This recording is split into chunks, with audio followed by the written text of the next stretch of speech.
ប្រកែតពីណា ធូបហ្នឹងហើយ តែពី មកកែវចែកពីអង្គណា ណាចៃគ្នាធ្វើម៉េចបើវាតិចរយៈអត់ទាំងបើដូចទេកណ្ដាលហ្នឹង អញ្ចឹងហ៎ ចាដាច់ខាប់មិនបើ ទោះយ៉ាងណាក៏ $1000ហើយបងនោះអត់គ្រប់ទេបងឲ្យផ្ទះថ្លៃណា ថ្ងៃណាបានបើក ខែដាច់ខែ ហើយសធាជ្រះថ្លាទិញកាហ្វេមួយកែវក៏គេណា ចែកពីអង្គ ចែកពី ឥ អ ឡូវ ស់ ទទួលពរជ័យពីព្រះសង្ឃបង ណា ណា សួរសិនថាអញ្ចោបើអត់មានលុយគ្រប់អញ្ចឹងឲ្យមិនបានសុកចិត្តទិញកាហ្វេមួយកែវយកមក វាគ្រប់ហ្នឹងបាទ បើសួរថាហេតុអីបានទិញកាហ្វេមក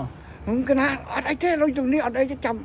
ដាច់ខែឬដាច់ខែ និយាយនេះកាហ្វេនេះហេតុអីបានទិញយកមកប្រគេនលោកជ្រះថ្លាមែន កណារត់ទិញឲ្យលបងឆាន អូឃើញលបងធ្វើការហត់ហ៎ កណា មួយលបង កណាមិនតាទឹកទូ ណាអញ្ចឹងទទួលពរជ័យពីព្រះសង្ឃបងណាយុវសុខៈពលៈជាជុំសុខចម្រើនសុខភាពល្អយ៉ាងណា ឆានទៅអត់អីទេមិនចៃឆានទៅអត់អីទេ ចែកគ្នាឆានណា មកដល់លេ ឆានណាចឹង កូនច្រើន ចូលសាលា ហើយឲ្យចុះធ្វើអីនោះ ទៅចូលទៅដឹងហើយ គេចូលអស់ ណាគេចូលអស់ហើយលោកឃើញលោកធ្វើលបងទៅជ្រះថ្លាណាឃើញលោកធ្វើការអត់ព្រម ចា សុខ ទៅជួយគេចឹង ទៅចូលក្នុង ណាមកពុលផង